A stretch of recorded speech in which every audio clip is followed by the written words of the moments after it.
Welcome to the final webinar in our series of UDL webinars.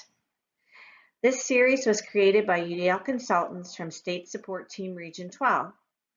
I'm Susan Seamer, and I will be narrating this final session. The intended outcome for this final webinar is for participants to identify their current level of UDL implementation.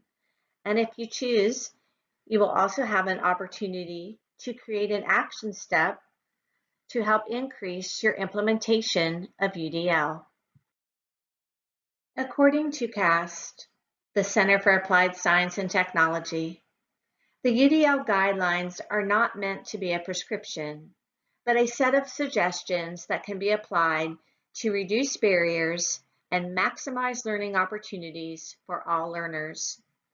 They can be mixed and matched according to specific learning goals and can be applied to particular content areas and contexts.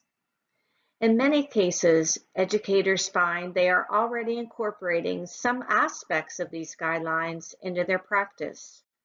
However, barriers to the learning goal may still be present. The guidelines are a tool to support the development of a shared language in the design of goals, assessments, methods, and materials that lead to accessible, meaningful, and challenging learning experiences for all. It is highly unlikely that your level of implementation is 0.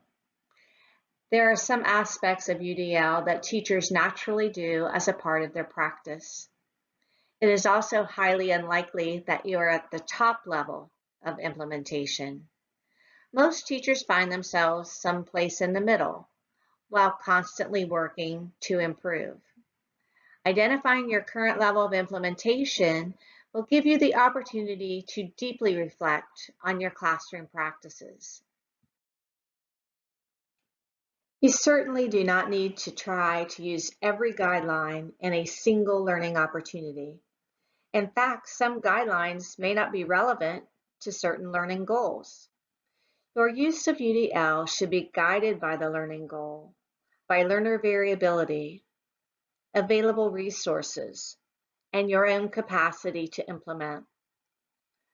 Also, merely offering options doesn't mean you are using UDL. You need to intentionally offer options that guide learners towards the learning goal.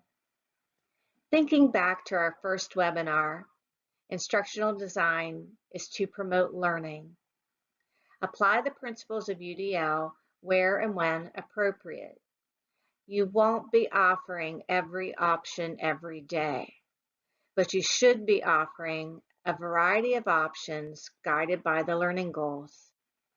Think about your unit plans, not daily plans, for a moment. You should be utilizing several of the instructional strategies found in this graphic over the course of any given unit. Let's take a moment and reflect on the graphic. What do you see that you already use in your classroom? What strategies would you like to try? Pause this webinar and take some time to think about it. You can also talk with a partner or your team and resume the webinar when you are ready to continue. Collaborating with others is a great way to share ideas, practices, and to learn about UDL. Implementation can be messy and will not go perfect every time. Finding a person or persons to collaborate with can be a key to successful implementation. If you truly prefer to go it alone, please seek out some online chats on Twitter that you can observe. Read some blogs written by educators trying to improve using the framework, or read some articles and books. Sometimes reading others' insights can help you to identify ways to support your own professional growth. You're ready to look at your current level of implementation. You will find several implementation rubrics on the UDL webinar series Google Doc. Please look them over carefully and choose one that will engage you as you identify your current level of implementation. You will also find additional instructions to guide your work on the Google Doc. Don't forget to explore the additional resources found on the last page of the UDL webinar series Google Doc. Here are some final thoughts.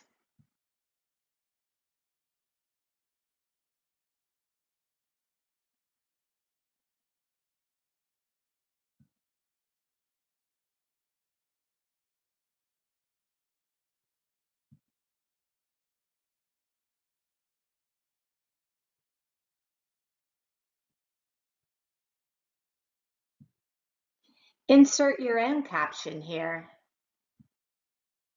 Thank you for watching this webinar and hopefully the series.